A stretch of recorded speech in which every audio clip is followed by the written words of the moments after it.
What you are about to see is no ordinary video. It is the last discovery of a man rated by many as the greatest living scientist this century. It contains a message he wanted you to hear in order to prevent the single greatest cause of premature death.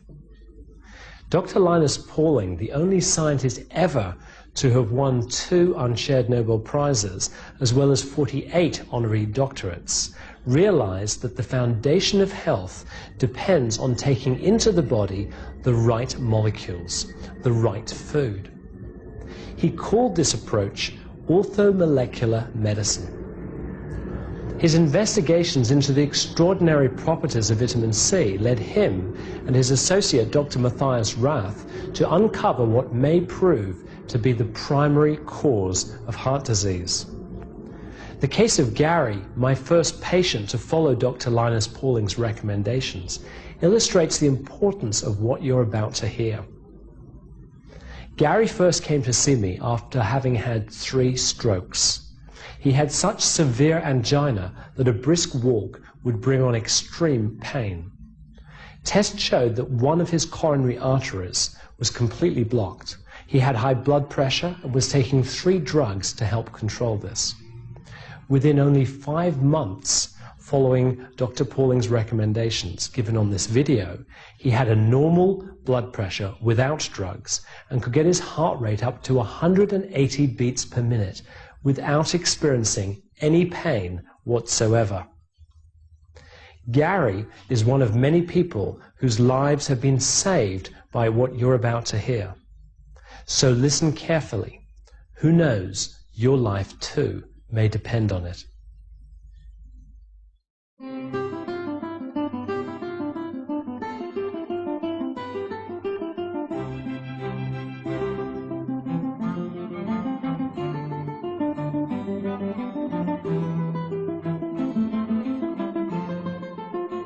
I'm pleased to be with you here at my home on the coast of California at Salmon Creek, in the Big Sur region, surrounded by national forest and the Pacific Ocean.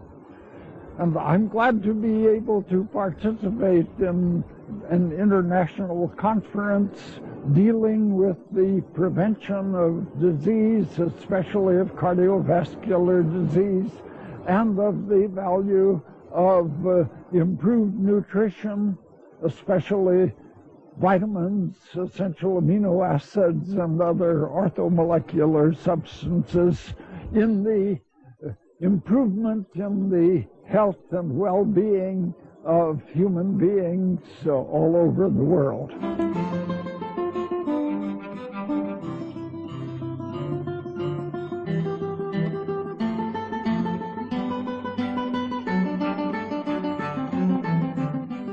For some time now, I have believed that it should be possible to get nearly complete control of cardiovascular disease, preventing cardiovascular disease from developing coronary artery disease, strokes, peripheral circulatory disease, and other aspects of heart disease and circulatory disease. The reason for my believing this is in considerable part theoretical rather than based upon clinical evidence. I remember that Einstein said that if he read about a surprising new experimental discovery that some physicists had made, he would not believe it unless there were a good, sound theoretical reason for expecting this phenomenon to occur. Well, in this case, about vitamin C in relation to cardiovascular disease, the arguments are quite straightforward. For 2 decades or more, the workers in the field of cardiology have said that the primary cause of cardiovascular disease is a lesion in the wall of an artery, a lesion occurring in a region where there's a particular stress close to the heart, say where the pulse is especially strong, or where an artery has a bifurcation splitting into 2 smaller arteries and there is turbulence. I remember that a dozen years ago, Brown and Goldstein published an interesting article in Scientific American. Brown and Goldstein are investigators in Texas who received the Nobel Prize in medicine for their discovery of the binding region that holds LDL, low-density lipoprotein, down. The first sentence in their paper was a statement: the primary cause of cardiovascular disease, atherosclerosis and other aspects of cardiovascular disease, is a lesion in the wall of an artery. Well, a couple of years ago, one of my former students, my young associate, Dr. Matthias Rath, and I were continuing our conversations about the nature of heart disease.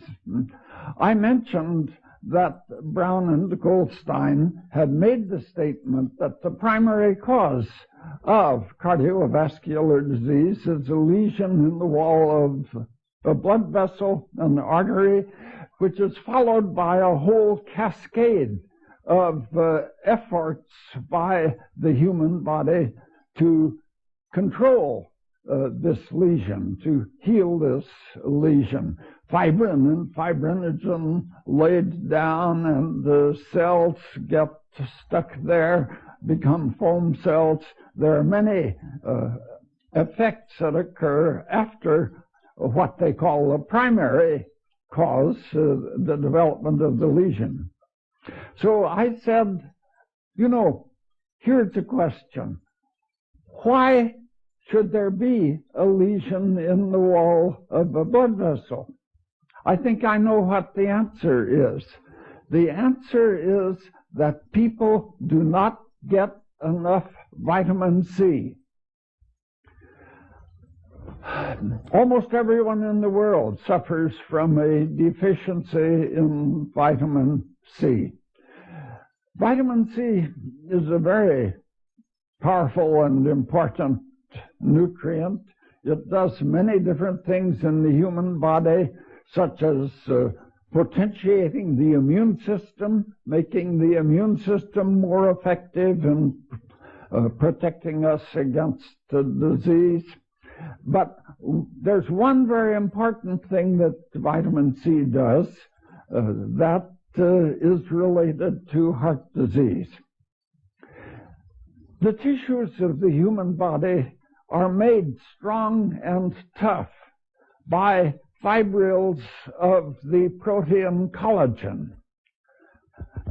Collagen is made in rather large amounts in human bodies and the bodies of other mammals. It strengthens the blood vessels and the skin and the muscles and the bones and the teeth. Very important substance. You can't make collagen without using up vitamin C. Collagen is made from another protein, procollagen, by hydroxylating lysyl and prolyl residues in the procollagen, converting them into hydroxylysyl and hydroxyprolyl residues. With every hydroxyl group that is introduced, one ascorbate ion, one molecule of vitamin C, is used up.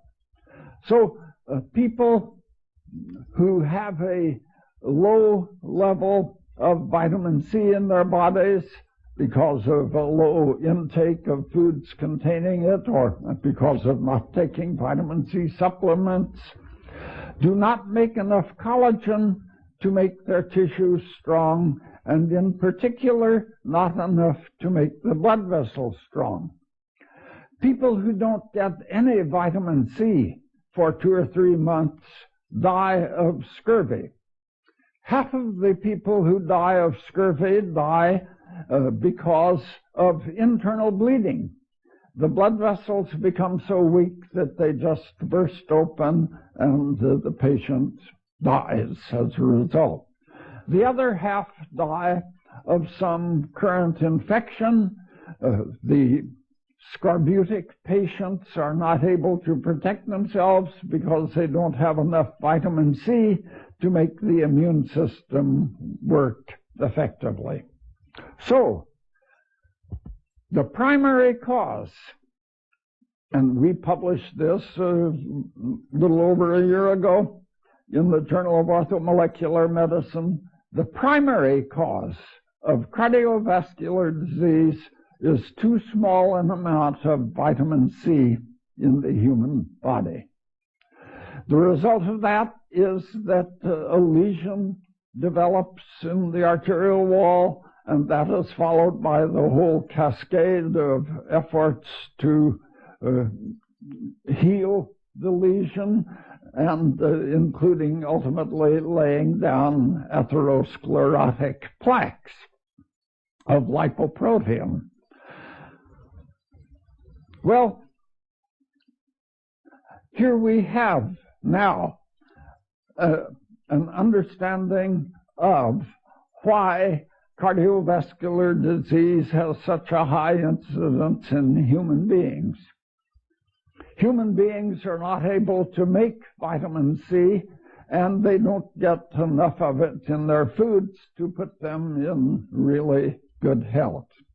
The result of that is that lesions form in the arteries, and the person, 50% of the people in the United States and other developed countries die as a result of coronary heart disease, strokes, or peripheral circulatory disease, a problem of that sort. What we need to do then is to improve the health through the intake of enough vitamin C to make the arteries strong, and in this way to prevent the high mortality from cardiovascular disease.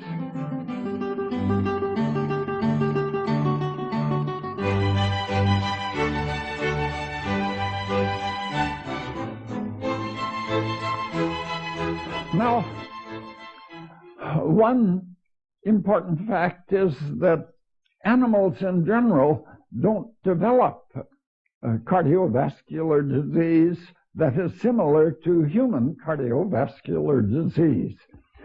An animal that is fed large amounts, very large amounts of cholesterol, develops a sort of heart disease, but it differs in many respects from the cardiovascular disease that kills human beings. Why is that? The reason is that most animals manufacture their own vitamin C in their livers, and they manufacture it in such large amounts that their blood vessels and other tissues are stronger than those of human beings and do not develop the sort of lesions that result then in overt cardiovascular disease such as humans get. We might ask what happened several 100 million years ago when the first animals began running around and eating their close relatives, the plants. You know, we know that the biochemical reactions that go on in animals are very nearly the same, very little different from those that go on in plants. All plants manufacture all of the vitamins, and of course they manufacture them in the amounts that put the plants in pretty good plant health. Animals who eat these plants are getting enough of most of the vitamins to keep them in reasonably good health, because their needs for vitamin A and vitamin E and the B vitamins are pretty much the same as those of the plants. Consequently, the first animal ancestor of all of the present animals eating his plant ancestors underwent a mutation or a series of mutations such as to lose the ability to manufacture these vitamins. That means that the animal was streamlined, that didn't need to waste energy and material making the vitamins because it was getting pretty good amounts in its plant foods. That's why all animals, men and other human beings and other animals, require the vitamin A, vitamin E, the B vitamins, essentially all of the vitamins. This didn't happen with vitamin C. Most animals manufacture vitamin C. And why? The answer to that is that animals need more vitamin C for good health than plants do. One of the most important jobs that vitamin C does in the human body is to manufacture collagen, which makes the tissue strong. It is the principal structural macromolecule of animals. To make collagen, you use up vitamin C. Plants don't rely on collagen. They don't manufacture collagen to make the plant structure strong. They use instead a carbohydrate called cellulose, which strengthens the plant tissues. Consequently, animals need more vitamin C than plants do. For this reason, practically all species of animals, dogs, cats, horses, cows, elephants, whales, and so on, practically all species of animals have continued millions of years after millions of years to manufacture vitamin C in their own bodies and not rely on what they get in their foods. Now, how much do animals manufacture? Well, it depends on the body weight of the animal. The amount manufactured per day is about proportional to the body weight. If you convert it to the weight of a human being, 70 kilograms, an adult human being, it is on the average about 12 grams of vitamin C per day, 12,000 milligrams. The RDA for vitamin C, pronounced in the United States by the Food and Nutrition Board of the National Academy of Sciences, is 60 milligrams a day. Animals, the average animal manufactures 200 times that much in his liver. 200 times that much.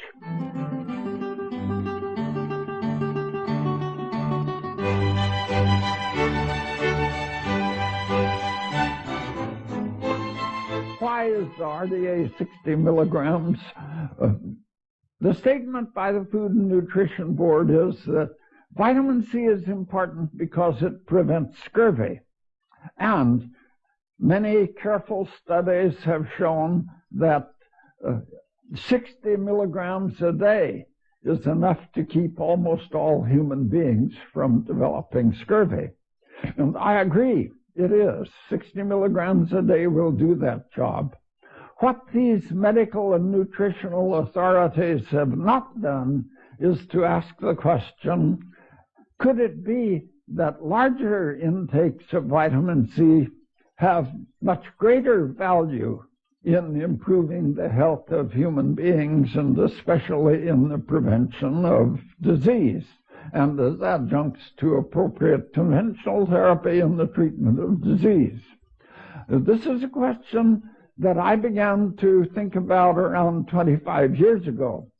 When I had this idea, when I realized that the vitamins have essentially no toxicity, that you can take 1,000 times the RDA of vitamin C in one day, or even every day for months or years without damaging your body, but in fact doing good, I thought I'll look in the medical literature and see what the optimum intake of vitamin C is, and the optimum intakes of other vitamins too. And, of course, I was disappointed when I looked in the medical and nutritional literature. I found essentially no information about the optimum intakes. As a matter of fact, there was some information in the form of reports, mainly by individual physicians, about the value of vitamin C in larger doses or of other vitamins in improving the state of health of patients with cancer and other diseases, heart disease, diabetes. One investigator in Canada 40 years ago said that, in his opinion, cancer was a vitamin C deficiency disease. Another investigator in Canada around 35 years ago said that he had shown that patients with atherosclerosis were benefited significantly by taking large amounts, 1 gram or 2 grams a day, of vitamin C. Well, it's astonishing that even after these reports were published with evidence from, in the case of heart disease, from angiographs, that the lesion, the plaques that had formed in the blood vessels had got smaller,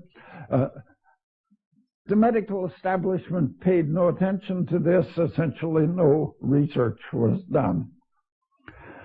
I used to know a man, a biochemist named Irwin Stone, who had had as a hobby checking up on vitamin C over a period of about 40 years, collecting all of the publications, mainly from doctors, about their observations of the value of vitamin C in seeming to help control, prevent, or treat many diseases. In 1972, he published his book, The Healing Factor, Vitamin C Against Disease. There were about 700 references to the medical literature in this book, essentially all to papers which were reports by physicians that an increased intake of vitamin C helps prevent various diseases and helps in the treatment of various diseases. 100 different diseases that seem to be prevented to some extent by an increased intake of vitamin C.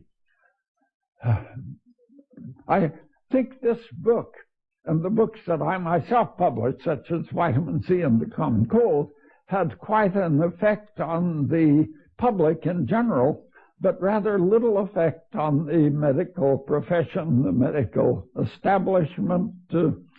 For example, well, I may say there's been a significant change in the last 4 years. The Food and Nutrition Board, in its last report, and other volumes too, other books about health published by the National Academy of Sciences, say to be in good health, you must get good amounts of these 3 antioxidant vitamins, vitamin C and so on, and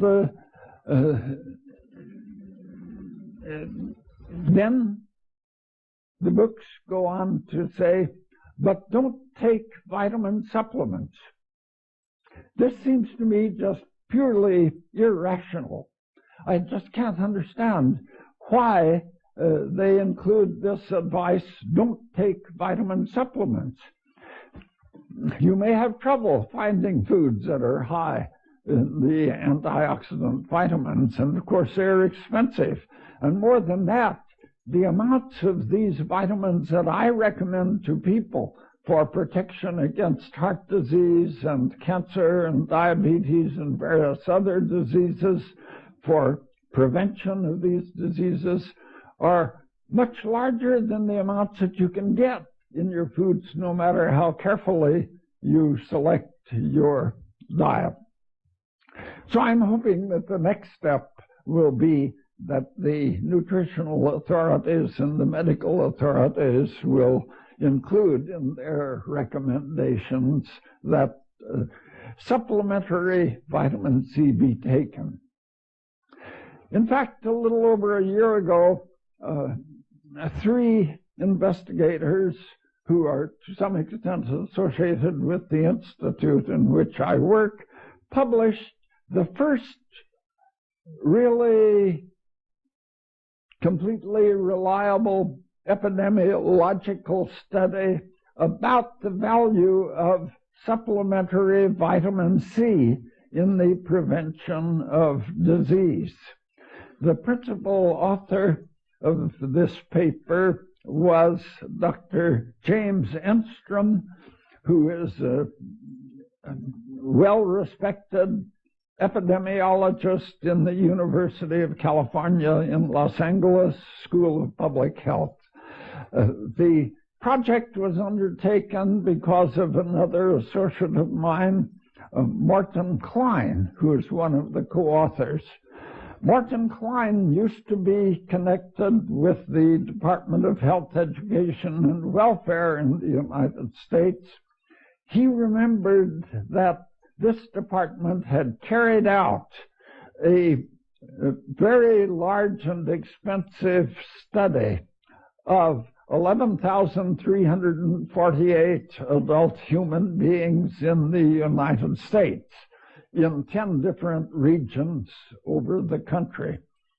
This study involved interviewing each of the 11,000 odd subjects, getting questionnaires, and among other things, about their state of health and the amount of exercise and so on. Among other things, what foods they ate, whether they had a good diet or a poor diet, and whether or not they took supplementary vitamin C. For some reason, although this study was begun in 1970 and continued for more than 10 years, so that each patient, each subject was followed for 10 years, for some reason, no analysis had ever been made of the possible value of taking supplementary vitamin C until Mark Klein suggested that the study be carried out by Jim Enstrom and his associate at the University of California in Los Angeles. The amount of vitamin C that the subjects who took supplementary vitamin C was getting was somewhere between 5 and 10 times RDA. The subjects with a poor diet got less than the RDA of 60 milligrams a day. Those with a better diet, a good diet, including fruits and vegetables, got somewhat more, perhaps twice as much, 120. And the ones who took supplementary vitamin C got probably somewhere around 500 or 600 milligrams, perhaps on the average as much as 10 times the RDA. There's much evidence that even a small amount of supplementary vitamins does a lot of good in improving health. Just an ordinary vitamin mineral pill, which would double the intake, because these tablets usually contain about the RDA's recommended amounts.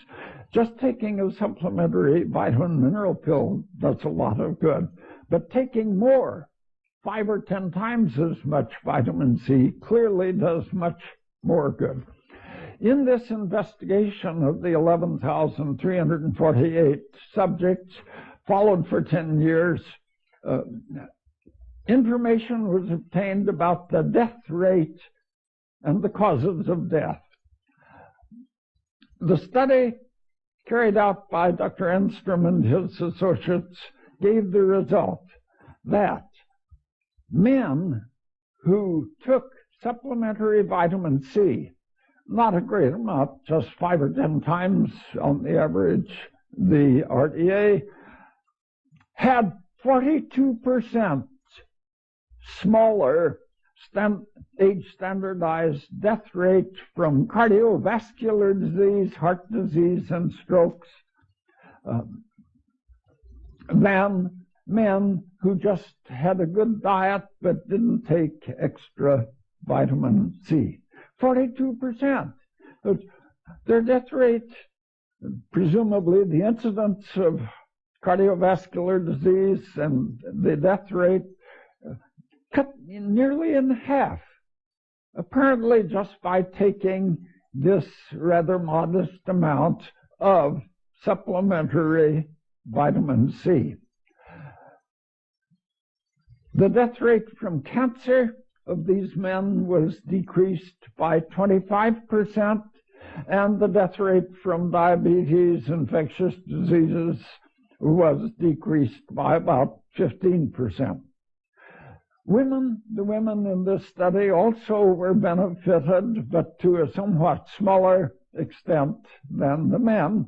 And I don't know why. I don't think that Dr. Enstrom has a good understanding of why taking supplementary vitamin C does a lot of good for women, cutting down the death rate from heart disease by something like 30%, but even more for men, cutting it down by 42%. So here we have a thoroughly sound analysis of prevention of death from heart disease and other diseases just by taking a modest amount of supplementary vitamin C. The biostatisticians and the biostatisticians in particular, with whom I've had contact and who made published statements about this work by Enstrom, seem all to have a high opinion of the work. They do not criticize this biostatistical analysis in the way that sometimes it's possible to criticize an analysis. I think there's no doubt that the incidence of and mortality from cardiovascular disease can be cut down really significantly by a large intake of vitamin C.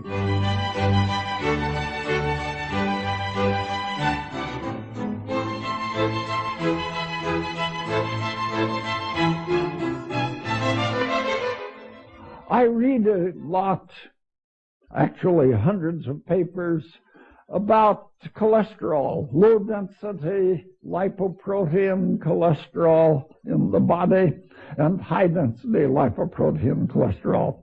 Low-density lipoprotein is said to be the harmful one that causes atherosclerotic plaques by depositing cholesterol on the walls of the arteries where there are lesions.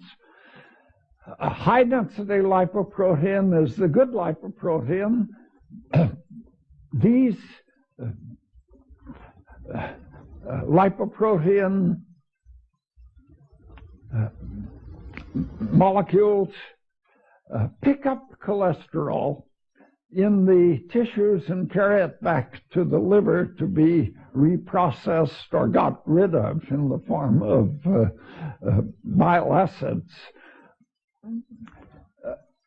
We manufacture 4 grams of cholesterol per day, an adult human being, in the liver. It's a very important substance required for good health of essentially all cells in the human body. And the lipoproteins carry cholesterol through the circulation in order to move it from the liver where it's manufactured into the cells.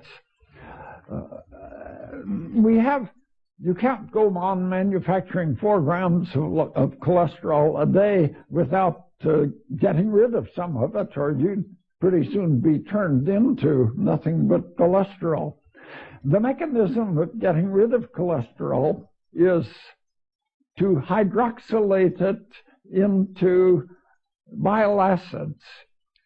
And these bile acids are then injected into the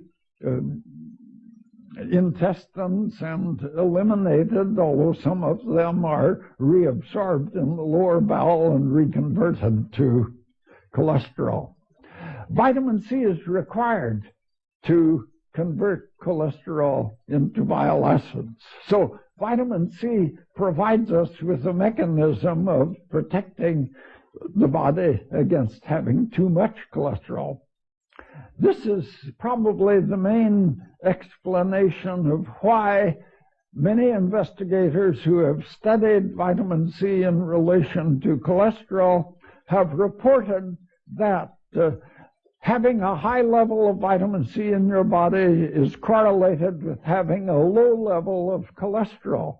And taking extra vitamin C decreases the cholesterol in persons who have too high a cholesterol level.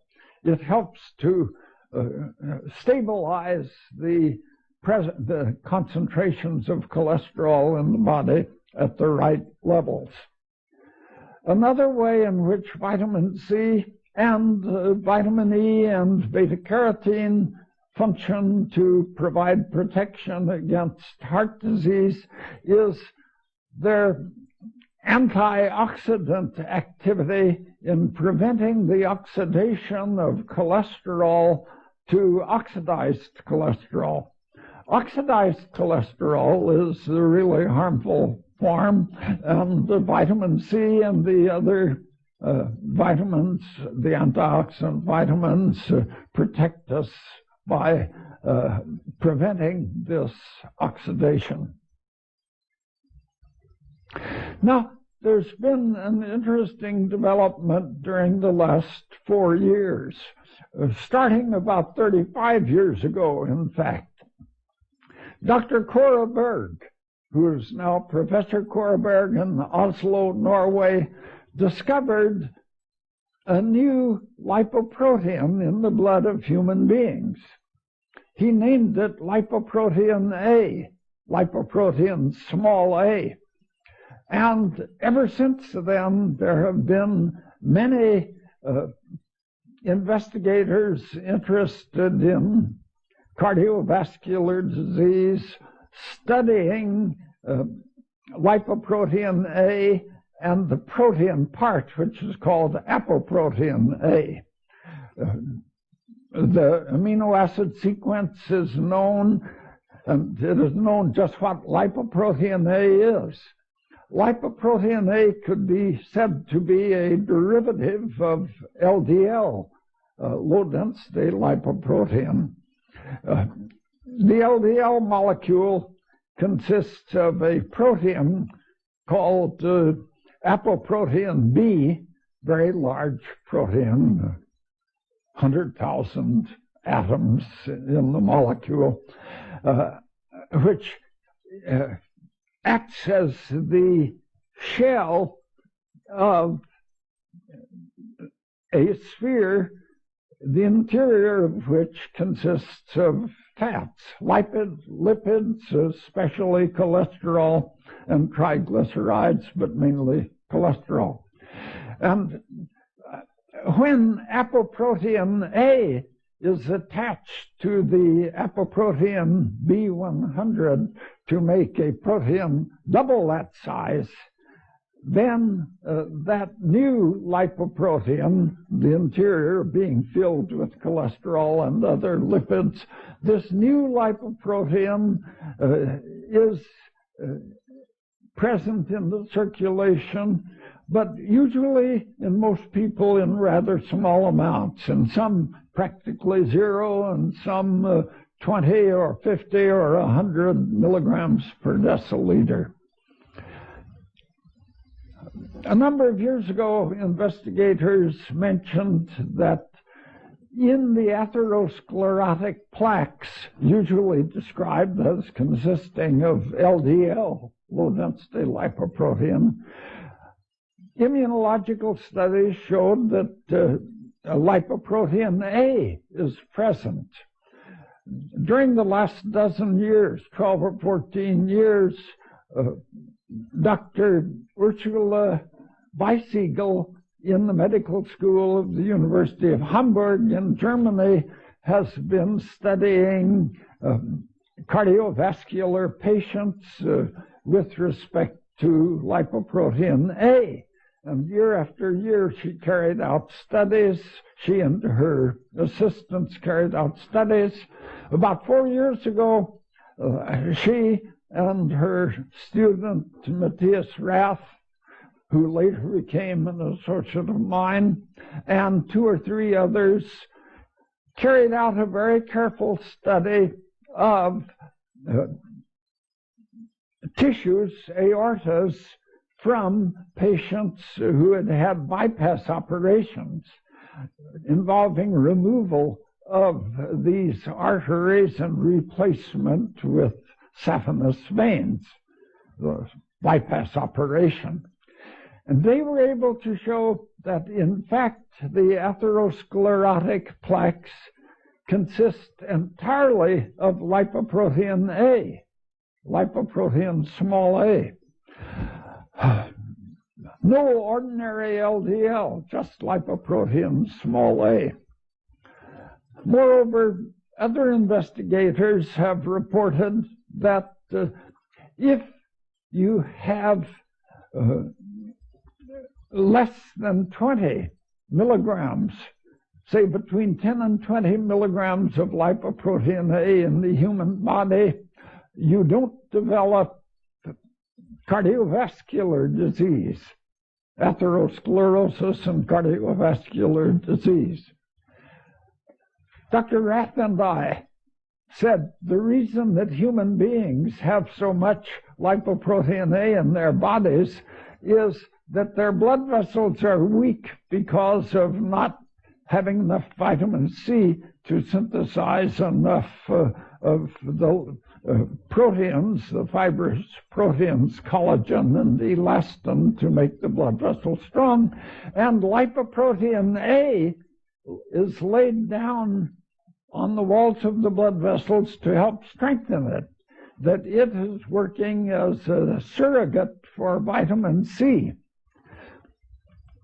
Well, the manufacture of lipoprotein A is not well standardized in human beings.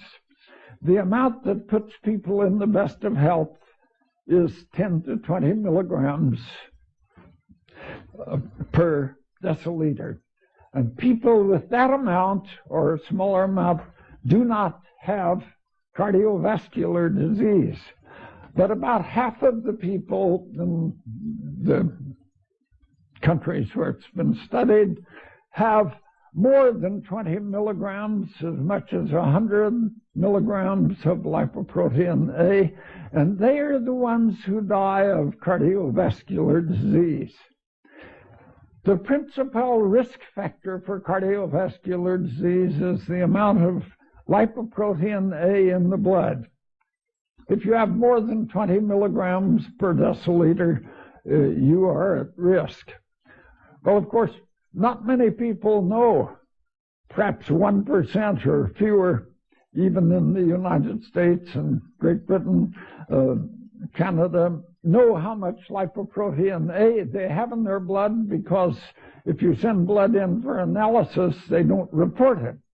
It's just lumped in with the LDL, which is present in larger amounts.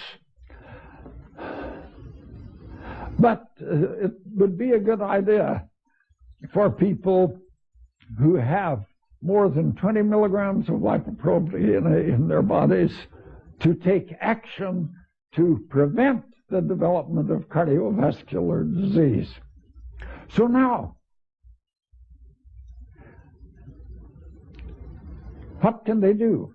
They can take extra vitamin C, several grams a day, at least 3 grams a day, and if they are really at risk, somewhat more, or if they have had a heart attack, or if members, close relatives, brothers, sisters, fathers, mothers have died of cardiovascular disease, then these persons are at high risk for cardiovascular disease, and they should follow an action, take more than one action to prevent that disease from developing.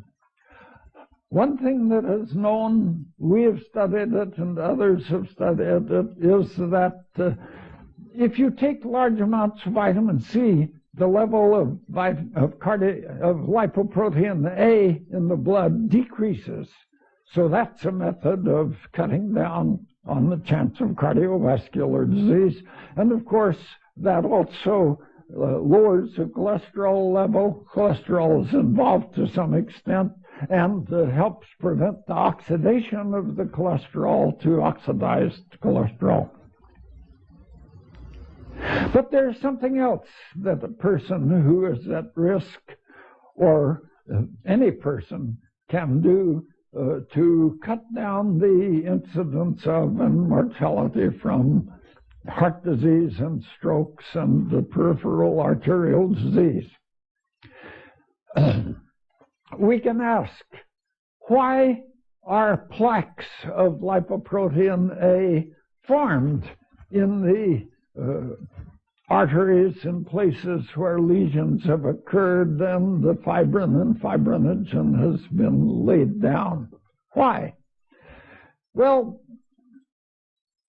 the lipoprotein A sticks to the walls of the blood vessels in these regions because of the presence of fibrinogen and fibrin with haptenic groups that grab on to the apoprotein A. And these haptenic groups are lysyl groups. They are the residues of the amino acid L-lysine, which is present in the blood of every human being, present in essentially all foods, more in the proteins in meat and fish than in vegetables, but present to some extent in vegetables too.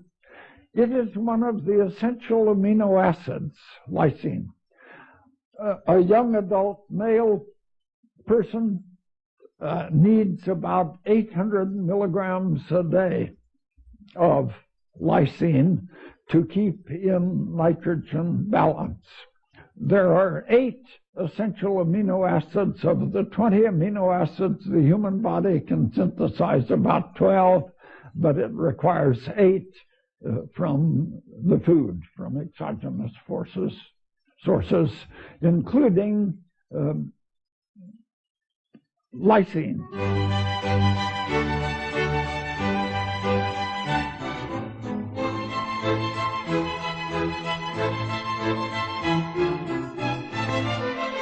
Two and a half years ago, I was at a meeting of the National Academy of Sciences in the United States. there was a little celebration there of my 90th birthday and the 58th anniversary of my membership in the National Academy of Sciences, USA. I was in the hallway of the Academy building, and another member of the Academy came up to me. He said, Dr. Pauling, I have heart disease. My brother and my father both died of heart attacks. I am a biochemist, but I was retired from the National Institutes of Health several years ago for disability because of my heart. I've had 3 bypass operations. My saphenous veins have been used up, so I can't have any more bypass operations. I like to walk, but I have trouble because after I walked a little way, I develop angina pectoris, pain in my heart. If I take a nitroglycerin tablet, I can walk a little farther, and then I may have to take another nitroglycerin tablet. He went on to say, I've been taking vitamin C, 6 grams a day or 5 grams a day for several years because of your recommendation. Is there something else that I could do that would permit me to walk? So I said, well, I can make a suggestion, never been tried before. Take lysine, the amino acid lysine. Well, I didn't need to tell him what lysine was, and that it's an essential amino acid, and you have to get around a gram a day to be in good health, and you get it in your foods. Because he's one of the most distinguished biochemists in the United States, recipient of the National Medal of Science in the United States. So he said, how much shall I take? I thought, here, what do I know? I know that people get a gram or 2 in their food, depending upon how much meat and fish they eat, and that it's essential they have to get around 1 gram. It hasn't any known toxicity in animals or human beings. So I'll make a guess. I said 5 grams. 5 grams a day. So he thanked me. A couple of months later, he telephoned me and said, it's almost miraculous.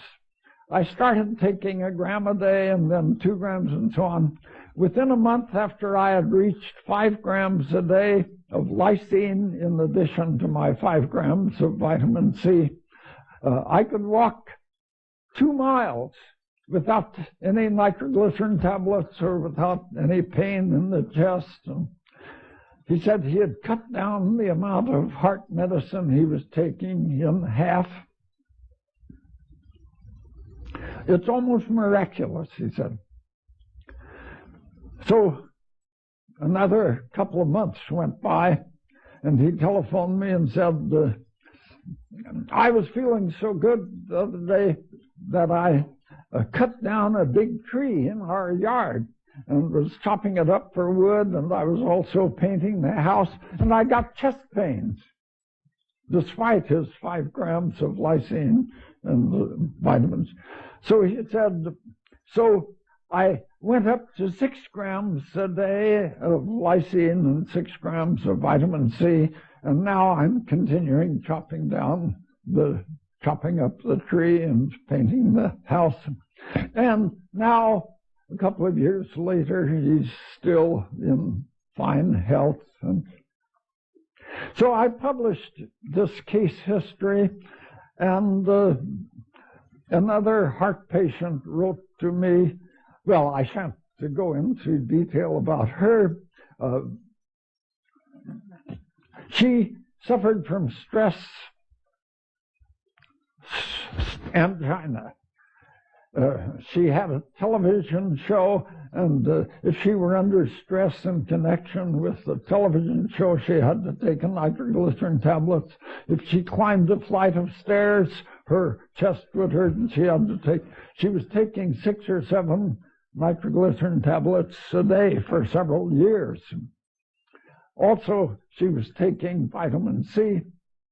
And she said when she read the article about the first patient, she started on lysine. She has a PhD in chemistry and was a professor of chemistry in New Brunswick, University of New Brunswick in Fredericton, New Brunswick, Canada. And she said within 3 weeks after she had reached 3 grams of lysine per day, she was able to go all day despite stressful occurrences without taking any nitroglycerin, and that she was setting off with her husband on a 3-month trip around the world. She's 67 years old, 68 years old now.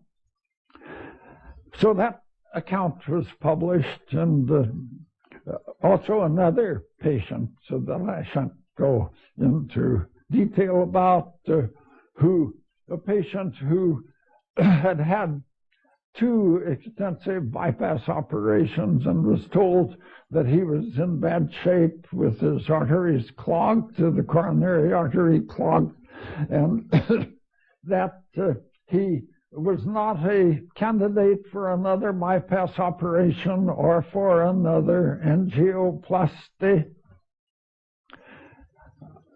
He was living in the same town as the first patient, and friends told him about the first patient, so he went to see him, and he said, it's almost miraculous. Within a month after he had reached 5 grams of lysine per day, he was riding into town from his house somewhat out in the country several times a week on his bicycle, a 9-mile round trip, and was feeling fine, no longer just waiting around for his impending demise, as the physicians had recommended him to do. Well, I don't know that there's need for a randomized prospective double-blind controlled trial when you get evidence of this sort about the value of large intakes of vitamin C and also of lysine for preventing the deposition of atherosclerotic plaques and preventing death from cardiovascular disease. I recommend that every person, every adult, take 3 grams of vitamin C per day, and smaller amounts for children proportional to body weight. That every person who is at risk for one reason or another from heart disease take perhaps not only vitamin C, 5 or 6 grams of vitamin C per day, but also 2 grams or more of lysine per day. 2 grams may well be effective prophylactically for people who have not had heart attacks, but larger amounts might be needed for people who are at greater risk for cardiovascular disease. So I believe that it should be possible, at any rate in the developed countries who are prosperous enough to be able to afford the rather small amounts of money needed for the vitamin C and lysine to get a large amount of prophylactic action against cardiovascular disease and against other diseases also, and an increase in the length of life, the length of the period of really good health, of well-being. So I am very optimistic about the future so far as cardiovascular disease goes. Thank you. I hope you've been impressed by the logic of this new approach to the treatment and prevention of cardiovascular disease. It involves the addition of vitamin C and lysine supplements. The lysine prevents lipoprotein A from sticking to the walls of the arteries, and vitamin C helps to lower circulating levels of lipoprotein A. Dr. Pauling recommends 3 grams of vitamin C and 1 gram of lysine per day as a general preventative dose. And for those with cardiovascular problems, he recommends 6 grams of vitamin C and 3 grams of lysine. Both are natural constituents of food. Neither are unsafe, even at doses considerably higher than these levels. If you do, however, have cardiovascular disease, we recommend you carry out this advice under the guidance of your physician, together with a well-balanced diet and supplement program high in other antioxidant nutrients such as vitamin E and vitamin A. Sadly, this is Dr. Linus Pauling's last contribution, as he passed away in 1994 at the age of 93, not long after delivering this lecture. Dr. Pauling was a friend of Albert Einstein, and as much as Einstein transformed physics as we know it, so Pauling transformed our understanding of chemistry with the publication of his book, The Nature of the Chemical Bond, in 1939. For this, he received his first Nobel Prize. In the 1940s, his work led to the first synthesis of antibodies. He later discovered how anesthetics worked, which led to the development of new anesthetic agents. In the 1950s, he came close to identifying the structure of DNA. Had his passport not been confiscated by the US government, preventing him from coming to England, where access to vital data would probably have given him the last piece in the jigsaw, he may indeed have won his 3rd Nobel Prize. Behind the scientist was a great humanitarian who campaigned for world peace and ways to reduce human suffering.